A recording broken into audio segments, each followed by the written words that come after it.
ఇంట్లో ఉన్న బంగారాన్ని విడిపించి ఆ రోజు ఆన్లైన్ రేటుకే మేము కొంటాం. Sharma gold company. వనక్కం మక్కలే, వెల్కమ్ టు సుమన్ టీవీ. ప్రస్తుతం నేను ఎక్కడున్నానో తెలుసా? మన ఇండియాలోనే వెరీ స్పెషల్ ప్లేస్ పాండిచ్చేరిలో. పుదుచ్చేరిలోని పాండి మెరీనా ఎకో బీచ్ దగ్గర ప్రస్తుతం నేనున్నాను. పాండి మొత్తం మీకు ఎక్స్ప్లోర్ చేసి చూపిద్దాం అనుకుంటున్నాను. ఇంక లేట్ ఎందుకు, వెళ్దామా మరి? చలో. పీవై బోట్స్ అడ్వెంచర్స్ దగ్గర ప్రస్తుతం నేనున్నాను. ఇక్కడ మీకు బ్యూటిఫుల్ ప్లేసెస్ ఉన్నాయండి. టూరిస్ట్ ప్లేసెస్ అయితే ది బెస్ట్ ప్లేసెస్ అని చెప్పుకోవచ్చు. అవన్నీ నేను మీకు ఈ వీడియోలో చూపించబోతున్నాను. అయితే మనం అక్కడ అన్నిటికీ ఎలా వెళ్ళాలో తెలుసా? వాటర్లోనే. అందుకే బోటింగ్కి నేను రెడీ అయిపోయాను. నాతో పాటు మిమ్మల్ని కూడా తీసుకెళ్తాను. చలో, ఇంక లేట్ ఎందుకు, వెళ్ళిపోదామా? రండి.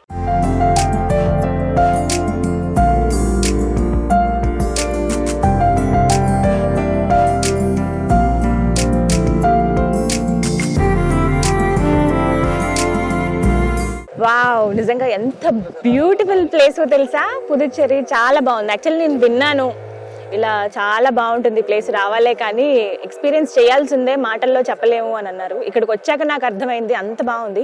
ఇక్కడ ఏంటంటే డే లైఫ్ అలాగే నైట్ లైఫ్ రెండు బాగుంటాయి. డే ఎంత బ్యూటిఫుల్గా కనిపిస్తుందో మనకి డే టైంలో పాండిచ్చేరి, నైట్ లైఫ్ కూడా అంతే బాగుంటుంది. సో ఇక్కడ చాలా చాలా స్పెషల్ ఏరియాస్ ఉన్నాయట. ఫస్ట్ నేను మీకు ఫిషింగ్ హార్బర్ దగ్గరికి తీసుకెళ్తున్నాను. మనం ఫస్ట్ చూసే ప్లేస్ అదే. ఆ తర్వాత ఇంకా కొన్ని ప్లేసెస్ ఉన్నాయన్నమాట. వచ్చేసాము, ఆల్మోస్ట్ దగ్గరలో ఉన్నాము. మనకి ఇక్కడ నుంచి ఒక 5-6 ప్లేసెస్ చూపిస్తారు. ఇవన్నీ కూడా వాటర్లోనే, బీచ్ అంటే సముద్రంలోనే మనం వెళ్లాల్సి ఉంటుంది. సో అందులో ఫస్ట్ మనం చూసేది ఫిషింగ్ హార్బర్. ఇక్కడే దాదాపుగా మొత్తం చేపలని మార్కెటే ఇక్కడ మనకు కనిపిస్తుంది. డైరెక్ట్గా వచ్చి కొనుక్కునే వాళ్ళు చాలా మంది ఉంటారు. మనకి వేరే వే కూడా ఉంది, నార్మల్ రోడ్ వే. అలా కాకుండా ఇలా చూడాలి అనుకునే వాళ్ళకి ఇలా మనం వెళ్తున్న ఈ వేలో, ఈ బోట్ ద్వారా కూడా చూడొచ్చు అనమాట. ఇదిగోండి బోట్స్ చూస్తున్నారా? దగ్గర ఒక 10-15 మంది దాకా ఎవరైతే చేపల వేట కోసం వెళ్తారో వాళ్ళు ఇంకా వాళ్ళ లైఫ్ అంతా అక్కడేనండి. ఒక 15 days వరకు వాళ్ళు ఇంకా కనిపించరు, మొత్తం సముద్రంలోకి వెళ్ళిపోతారు. వాళ్ళు ఎన్నైతే చేపలు తీసుకొస్తారంటే అదే వాళ్ళ లైఫ్. ఇంకా వీళ్ళు అక్కడే వాళ్ళు అన్ని రోజులు ఫుడ్ అలాగే అక్కడే వండుకుని తింటారు. మొత్తం అంతా ఆ బోట్లోనే ఉంటుంది వాళ్ళకి. అసలు ఎప్పటికో అని అర్థమవుతుంది చూస్తుంటేనే, చాలా కాలం నుంచి అవే యూజ్ చేస్తున్నారని. బట్ అవన్నీ కూడా చాలా స్ట్రాంగ్గా ఉన్నాయి. దగ్గర వీళ్ళు 500 nautical miles వరకు వెళ్తారండి. ఇంకా ఆల్మోస్ట్ శ్రీలంక దాకా వాళ్ళు వెళ్ళిపోతారు. అక్కడి దాకా వెళ్ళి ఫిషింగ్ అవి చేస్తారనమాట. అది కూడా వెళ్ళారంటే ఒక 15 days వరకు ఇంకా రానట్టే. ఆ తర్వాత మళ్ళీ వాళ్ళు ఎన్నైతే చేపలు పట్టుకుంటారో అవన్నీ తీసుకొస్తారు. ఆ తెచ్చినవన్నీ కూడా ఇక్కడ ఒక మార్కెట్ ఉంది, అవతల పక్క మనకు కనిపిస్తుంది. ఈ హార్బర్కి ఎదురుగుండానే ఉంటుంది. హార్బర్ దగ్గర మొత్తం ఫిషెస్ అన్ని పెడతారు. ఫ్రెష్ ఫిషెస్ కావాలి అన్నప్పుడు అక్కడికి వచ్చి మనం కొనుక్కోవచ్చు. బట్ వీళ్ళ లైఫ్ నిజంగా చాలా రిస్కీ, డేంజరు, చాలా బ్రేవ్ పీపుల్ అని చెప్పొచ్చు. కాసేపు మనం సముద్రం దగ్గర ఇలా ఉంటేనే మనకు భయం వేస్తుంది, కానీ వాళ్ళ లైఫే ఆ బోట్లలో గడిపేస్తారు. సగం జీవితం చాలా మందికి అవే వారసత్వంగా అవే కంటిన్యూ చేసే వాళ్ళు కూడా చాలా మంది ఉన్నారు. ఇలా సముద్ర తీర ప్రాంతంలో ఉన్న వాళ్ళకి మాక్సిమం జీవనాధారం అదే ఉంటుంది, చేపల వేటకి వెళ్ళటమే. బట్ చాలా మంది, ఎన్ని బోట్స్ ఉన్నాయో చూడండి, పెద్దవి చిన్నవి మధ్యలో. అండ్ ఇంకొకటి ఏంటంటే ఇక్కడ ఎక్కడ మనకి వేరే లాంగ్వేజ్ లో కనపడదు, అంతా తమిళ్. అంటే ఇక్కడ సంస్కృతి కూడా చాలా వరకు తమిళనాడు సంస్కృతి కనిపిస్తుందండి. కామన్ గా పుదుచ్చేరి గురించి చెప్పేటప్పుడు చెప్తూ ఉంటారు కదా, అంటే ఫ్రెంచ్ అలాగే మన భారతీయ సంస్కృతి ఉంటుంది, అలాగే ఫ్రెంచ్ వాళ్ళ కల్చర్ రెండు మిక్స్ చేసిన ప్లేస్ అనమాట ఇది. ఇక్కడ ఫ్రెంచ్ కాలేజ్ ఇవన్నీ ఎంత స్పెషలో కదా, చాలా మంది ఎంత ఫేమస్ అందరికీ తెలుసు. బట్ ప్రస్తుతం మనం చూస్తున్నదైతే ఇదంతా కూడా ఫిషింగ్ హార్బరే. ఎవరైనా మీరు చక్కగా టూరిజం అంటే ఇష్టం ఉన్న వాళ్ళు, టూరిస్ట్ ప్లేసెస్ కొన్నిటికి వెళ్ళాలి, ఎక్స్ప్లోర్ చేయాలనుకున్న వాళ్ళు ఇక్కడికి వచ్చి ఇలా చూసుకుంటూ వెళ్ళొచ్చు అనమాట. కంప్లీట్ ఏరియల్ వ్యూ లాగా కూడా మీకు కొన్ని విజువల్స్ నేను చూపిస్తాను, ఎంత బ్యూటిఫుల్ గా ఉందో. సో హార్బర్ ఇప్పుడే రెడీ చేసుకుంటున్నారు వేటకు వెళ్ళడానికి. మేబీ వాళ్ళు మరొక కొన్ని గంటల్లో వెళ్తారేమో. చాలా నీట్ గా రెడీ చేసుకున్నారు. అండ్ ప్రతి బోట్ పైన మనం చూస్తున్నాం కదా మన ఇండియన్ ఫ్లాగ్, రెండు ఫ్లాగ్స్ పెట్టుకున్నారు ప్రతి దాని దగ్గర. చాలా బ్యూటిఫుల్ గా కనిపిస్తాయి వరుసగా అవి అలా ఉంటే. సో అదనమాట ఫిషింగ్ హార్బర్. ఫస్ట్ మనం చూసింది హార్బర్ చూసాము. అండ్ నెక్స్ట్ ఇంకొక ప్లేస్ కి వెళ్తున్నాం, అది ఇంకా బ్యూటిఫుల్ గా ఉంటుంది. అండ్ అలాగే ఒకవైపు అంతా మనకి ఇవి కనిపిస్తాయి బోట్స్ అండి, అండ్ ఇంకొక వైపు చూడండి చెట్లు ఎంత బాగున్నాయో. Very nice place. నాకైతే ఎన్ని రోజులైందో ఇలా వాటర్ లో వెళ్ళి. మధ్యలో అక్కడక్కడ కొంగలు అలా ఉంటే ఎంత బ్యూటిఫుల్ గా కనిపిస్తుందో తెలుసా. మొత్తం గ్రీనరీయే, మొత్తం చెట్లే అవన్నీ కూడా. వాటర్లో ఉన్నాయనేమో కానీ అవి అసలు ఏం పాడవకుండా ఎంత గ్రీన్గా నిండుగా కనిపిస్తున్నాయో చూడండి. చెట్లన్నీ కూడా భలే బ్యూటిఫుల్గా ఉన్నాయి. ఓకే, ఇక్కడి నుంచి చూసుకోవచ్చు. మనం చూసే నెక్స్ట్ ప్లేస్ ఏంటో తెలుసా? Mangrove forest. ఇక్కడ నుంచి మనకు కొంచెం ఆనవాళ్ళు తెలుస్తున్నాయి కదా, మొత్తం చెట్లే. ఫారెస్ట్ అంతా కూడా చాలా బ్యూటిఫుల్గా ఉంటుంది, కంప్లీట్ గ్రీనరీ. అసలు పైనుంచి అంటే ఆ వ్యూ చూస్తే ఉంటుందండి, అద్భుతం, అసలు మాటల్లో చెప్పలేం. నేను మీకు విజువల్స్ లో చూపిస్తాను చూడండి. ఇక్కడి నుంచి చూస్తేనే అసలు భలే ఉందని అనిపిస్తుంది. అంటే ఫారెస్ట్ నార్మల్ గా మనం చూసేవి వేరే ప్లేసెస్ లో, అందులోనూ సముద్రం దగ్గర ఇలా ఫారెస్ట్ చూడడం అనేది ఫర్ ద ఫస్ట్ టైం. అది కేవలం మనకి పాండిచ్చేరిలో మాత్రమే ఉంటుంది.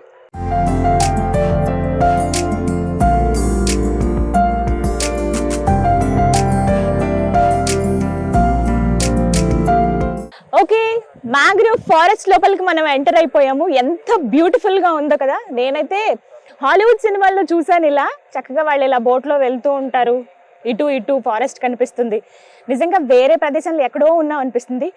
ఇండియాలోనే ఎంత బ్యూటిఫుల్ ప్లేస్ ఉందా అని నాకే ఆశ్చర్యం అనిపిస్తుందండి.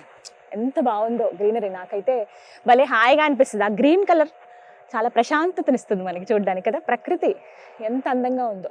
మొత్తం అన్ని చెట్లేనండి కంప్లీట్ గా.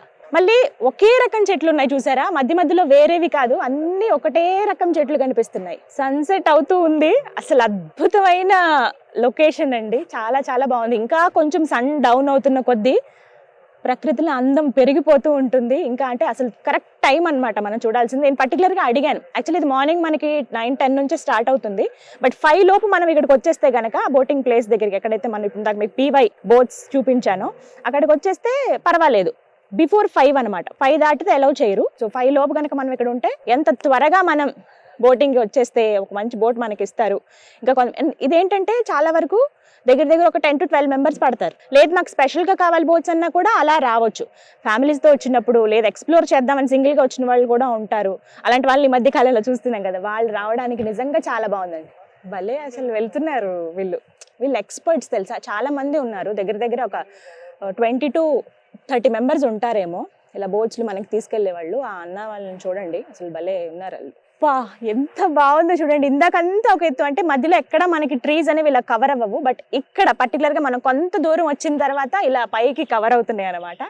ఎంత బాగుందో ఈ ప్లేస్. ఇగో ఆల్రెడీ ఎంత స్లోగా ప్రశాంతంగా వస్తున్నారో వీళ్ళైతే. హాయిగా ఫ్యామిలీ వెళ్ళారు పిల్లలతోటి, భలే ఉన్నారు. హాయ్, హ్యాపీగా ఎంజాయ్ చేస్తున్నారు వీళ్ళు. ఎంత బాగుందో, పైనుంచి కూడా ఇలా చెట్లు కవర్ అయిపోయాయి, కంప్లీట్ గా కవర్ చేసేసింది అనమాట. భలే బ్యూటిఫుల్ ప్లేస్ ఇది. ఇక మ్యాంగ్రోవ్ ఫారెస్ట్ దాటుకుని ఇంకొక అద్భుతమైన హిస్టారికల్ ప్లేస్ కి నేను మిమ్మల్ని తీసుకెళ్ళబోతున్నాను. అదేంటో అక్కడికి వెళ్ళిన తర్వాత మీరే చూద్దరు కానీ. Let's go. కంప్లీట్ గా ఈ బోట్ ట్రిప్ అంతా కూడా, అంటే ఇప్పుడు నేను మీకు చూపించబోయే ఈ ప్లేసెస్ అన్ని కూడా చూడటానికి 1 అవర్ టైం పడుతుందండి. పర్టికులర్ గా బోటింగ్ కోసం అని మీరు 1 అవర్ కేటాయించుకుంటారండి. బ్యూటిఫుల్ ప్లేసెస్ ని చూడొచ్చు అనమాట. ఇప్పటివరకు చూపించినవి కేవలం 2 మాత్రమే. హార్బర్ చూపించాను, అండ్ అలాగే నెక్స్ట్ మ్యాంగ్రోవ్ ఫారెస్ట్ చూసాం. ఫారెస్ట్ లోంచి మళ్ళీ రిటర్న్ అయిపోతున్నాం. ఇక్కడి నుంచి చెప్పాను కదా ఒక హిస్టారికల్ ప్లేస్ అని, అరిక్మేడు, అక్కడికే వెళ్ళబోతున్నాము. చాలా విషయాలు చెప్పాలి అక్కడి గురించి. ఈ బోట్స్ చాలా చాలా బాగున్నాయండి, కంఫర్టబుల్ గా. అంటే మనం అన్ని వైపులా చూడడానికి ఎక్కడ క్లోజర్ లేకుండా చాలా నీట్ గా ఉంది. ఇవి కెపాసిటీ ఎంత అంటే 10+2 12 మెంబర్స్ కూర్చోడానికి ఉంటుంది, చాలా కంఫర్టబుల్ గా. ఎవరైతే పర్సన్ ఉన్నారో బోట్ ని తీసుకెళ్లే వాళ్ళు, వాళ్ళ కూర్చోడానికి అక్కడ సెపరేట్ ప్లేస్, అక్కడ ఇంజిన్ అవన్నీ కూడా. మిగతా అందరికి కంఫర్టబుల్ గా కూర్చోవచ్చు. పిల్లలు పెద్దవాళ్ళు అందరూ రిలాక్స్డ్ గా కూర్చుని నేచర్ ని ఎంజాయ్ చేస్తున్నారు అనమాట. చాలా మంది ఎదురొచ్చారు చూసాము, బట్ చాలా బాగుంది. ఇక్కడ ఏంటంటే లైఫ్ జాకెట్ మస్ట్. ఎక్కడైనా మనం చూస్తాము, బట్ వాటర్ లో వెళ్ళేటప్పుడు ఇది మాత్రం కంపల్సరీ. మనకు అంటే నచ్చినా నచ్చకపోయినా, ఇబ్బందిగా ఉన్నా ఎలా ఉన్నా సరే కంపల్సరీ లైఫ్ జాకెట్ వేసుకోవాలి. ఎంత ఈత వచ్చిన వాళ్ళైనా రాని వాళ్ళైనా ఇది రూల్ అనమాట. ఇంకా ఎందుకంటే మన సముద్రం లోపల వెళ్తాం, చాలా లోతు ఉంటుంది ఇవంతా కూడా. సో అవి ఆ సెక్యూరిటీ ఫస్ట్ మనకు ఉండాలి, ఆ సేఫ్టీ అనేది చాలా ఇంపార్టెంట్ కదా. అందులో భాగంగా లైఫ్ జాకెట్ కంపల్సరీ అనమాట. విజువల్స్ తీసుకోవడానికి కొంచెం మాకు ఏమైనా స్పెషల్ గా ఏమైనా చూపించండి అంటే, ఇట్లా లిఫ్ట్ అంట కంప్లీట్ గా ఇలా తిప్పారు. అండ్ అక్కడ మాకు నేను ఎక్స్పీరియన్స్ చేసింది ఏంటంటే, కొన్ని ఫిషెస్ ఇలా జంప్ చేస్తున్నాయి పైకి, భలే ఉంది అసలు. ఓకే, ఇక్కడ నుంచి దిగి మనం వెళ్ళాలి. దగ్గర ఒక 100 meters నడవాల్సి ఉంటుంది. చెప్పాను కదా మరొక హిస్టారికల్ ప్లేస్ అనేది, అదే అరికమేడు. అక్కడికి వెళ్తున్నాం మనం. ఇక్కడ దిగి నడుచుకుంటూ వెళ్ళాలన్నమాట. సో వెళ్దాం పదండి.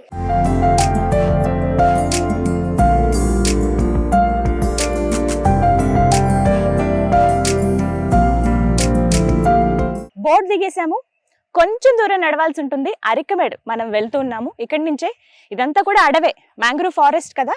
మనమేమో ఇందాక వచ్చింది వాటర్లో వచ్చాము.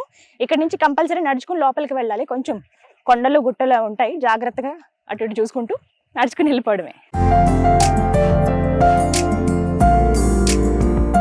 భలే ఉంది తెలుసా, బ్యూటిఫుల్గా. సో ఇవన్నీ ఏంటంటే మనకి ఆ సన్లైట్ ఉన్నప్పుడే మనం చూడగలుగుతాం. సో అందుకనే నాకు అనిపించింది ఎందుకు 5 o'clockకి క్లోజ్ చేశారు ఇక్కడ బోటింగ్ అని అనుకున్నాను, కానీ ఇంత లోపలికి వచ్చాం మనం చాలా.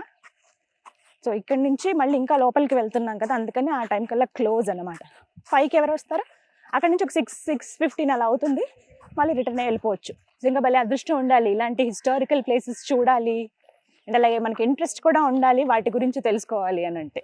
ఓకే, హిస్టారికల్ ప్లేస్ అరికమేడు అని చెప్పాను కదా, ఇదిగో ఇదే.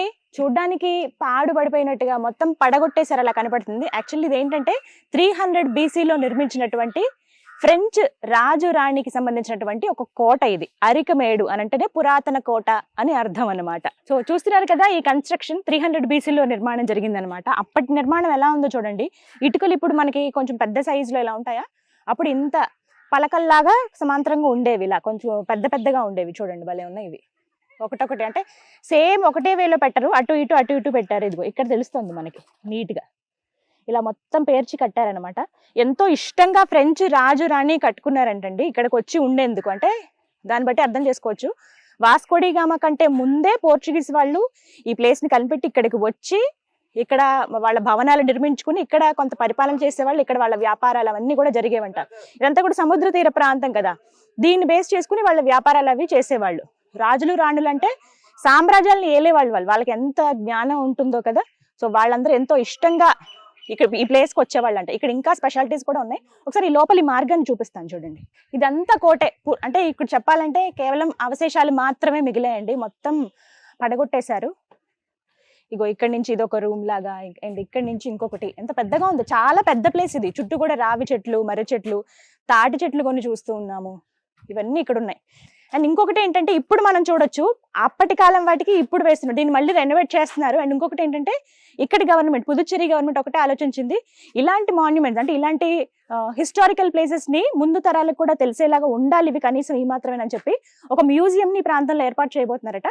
దానికి తగ్గట్టుగానే ఇక్కడ కన్స్ట్రక్షన్స్ మళ్ళీ పునర్నిర్మాణాలు అవన్నీ చేపడుతూ ఉన్నారు. రాజుగారి కోట అంటే మరి ఆ మాత్రం ఉంటుంది కదా, ఎంత హైట్ ఉన్నాయో చూడండి వాల్స్ అవి. ఒక్కసారి ఊహించుకోండి, మన డ్రీమ్స్ లో మనం లేకపోతే మన సినిమాల్లో మనం చూస్తూ ఉంటాం కోటలు అంటే ఎంత అద్భుతంగా పెద్ద పెద్ద గోడలతోటి అందంగా ఉంటుందో, అప్పుడు ఎంత వైభోగంగా ఉండేదో. ఇప్పుడు ఇలా వెళ్ళబోతోంది నిజంగా చెప్పాలంటే. కానీ చాలా బాగుంది ఈ ప్లేస్ అయితే, చుట్టూ చెట్లే. అసలు సముద్రానికి దగ్గరలో ఎలా నిర్మించుకున్నారో ఆర్కియాలజీ డిపార్ట్మెంట్ వాళ్ళు చాలా ప్రెస్టీజియస్ గా తీసుకున్నారు ఈ ప్లేస్ ని. ముందు తరాల వాళ్ళకి తెలియాలి హిస్టరీ ఏంటి అని అందులో భాగంగా ఇలాంటి వాటిని కాపాడుతున్నారనమాట. మళ్ళీ రెనోవేట్ చేస్తూ ఉన్నారు. దానికి ఇగోండి గుర్తులు, ఆయన ఇక్కడ పని చేపిస్తున్నారు దగ్గరుండి. సో మధ్య మధ్యలో టూరిస్టులు వస్తూ ఉంటారు, చూసి వెళ్తూ ఉంటారు. వాళ్ళకి నిజంగా మంచి రిలాక్సింగ్ ప్లేస్ అనమాట ఇది. అరికమేడు అంటే ఈ పురాతన కోట పక్కనే ఇంకొక అద్భుతమైన ప్లేస్ ఉందండి. అదేంటో తెలుసా? ఇగోండి ఇక్కడే. ఇదేంటి చెట్టు చూపిస్తున్నాను అనుకుంటున్నారా? చెట్టు కాదు, ఇది ఒక సొరంగ మార్గం అండి. ప్రస్తుతం ఇది క్లోజ్ చేశారు. బట్ ఆ రోజుల్లో అంటే ఇక్కడ ఎవరైతే పోర్చుగల్కి సంబంధించిన వాళ్ళు రాజు ఎవరైతే ఉన్నారో ఈ కోటను నిర్మించుకున్న వాళ్ళు, సీక్రెట్ ప్లేస్ అనమాట. ఇక్కడి నుంచే అరుణాచలం దగ్గర ఒక ఊరుంది సెంజి అని, అక్కడి వరకు మార్గం ఉందంట. ఈ మార్గం గుండానే వాళ్ళు వెళ్ళేవాళ్ళు. అంటే సీక్రెట్ ప్లేసెస్ ఉంటాయి కదా, శత్రువుల నుంచి వాళ్ళని కాపాడుకునేందుకు ఒక ప్లేస్ నుంచి ఇంకొక ప్లేస్కి వెళ్ళటానికి కొన్ని మార్గాలు వెతుకుతారు. అందులో భాగంగా ఏర్పాటు చేసుకున్నది ఈ సొరంగ మార్గం అనమాట. మొత్తం అంతా కూడా కవర్ చేసేసారు కంప్లీట్ గా. ఇక్కడి నుంచి అంటే దగ్గర ఒక 100 kilometers ఉంటుంది. ఇక్కడి నుంచి అంటే మనం ఇప్పుడు ఉన్న పాండిచ్చేరి నుంచి అరుణాచలం 100 kilometers వస్తుంది. సెజ్జి అనే ఊరు ఏదైతే ఉందో అరుణాచలం దగ్గర, అక్కడి వరకు ఈ సొరంగ మార్గం ఉందన్నమాట. ఈ మార్గం గుండానే ఆ ఊరి దాకా వెళ్ళేవాళ్ళు. ఓకే, అరికమేడు చూసాం కదా హిస్టారికల్ ప్లేస్ ని. నెక్స్ట్ ఇంకొక ప్లేస్ చూపించబోతున్నాను. ఓవైపు సముద్రం, మరోవైపు నది, ఈ రెండు కలిసిన ప్రదేశానికి ఇప్పుడు మిమ్మల్ని తీసుకెళ్ళబోతున్నాను. వెళ్దామా మరి? చలో చలో చలో చలో.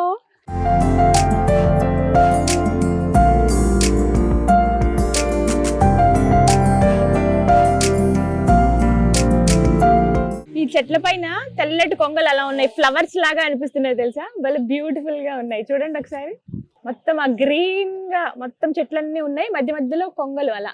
ఇంకా ఇంటికి వెళ్ళిపోయే టైం కదా, సన్సెట్ అవుతుంది. బ్యూటిఫుల్ లొకేషన్ అండి. వాళ్ళ బోట్ ఎంత ఫాస్ట్ గా వెళ్తుందో కదా. ఫిషర్ మ్యాన్స్ వాళ్ళందరూ కూడా చేపల వేట కోసం వెళ్తూ ఉన్నారు. ఈ టైంకి వెళ్ళి అలా పెట్టేసి అలా ఉంచుతారు. నెక్స్ట్ డే వెళ్ళి చూసేటప్పటికి బోల్డ్ అని చేపలు పడతాయి. చూడండి ఎలా స్వింగ్ అవుతుందో. అబ్బా, సన్ చూడండి ఎంత బాగుందో. ఇక్కడ నుంచి ఆరెంజ్ కలర్ సన్సెట్ అవుతుంది, అలా వెళ్ళిపోతున్నాడు సూర్యుడు. చేపలు పడుతున్నారు ఇక్కడ చాలా మంది. ఆ బోట్స్ చిన్నవి పెద్ద బోట్స్ ఉన్నాయి, మనకి ఎక్కువ అలలు ఉన్నాయి, అందుకే మనకి ఇలా బోట్ అటు ఇటు ఊగుతుంది అనమాట.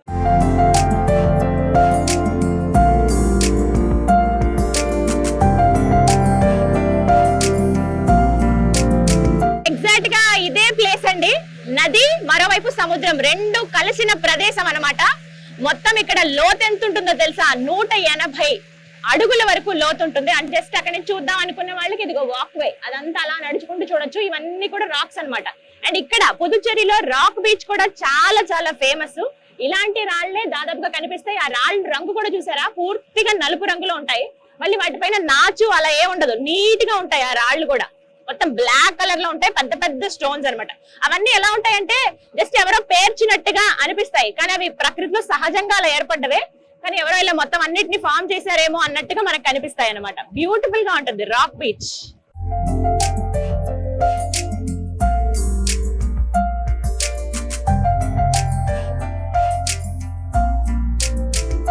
ఇక్కడ చూడొచ్చు ఎన్నో కుటుంబాలు చేపల వేటపైనే ఆధారపడి ఉన్నాయన్నమాట.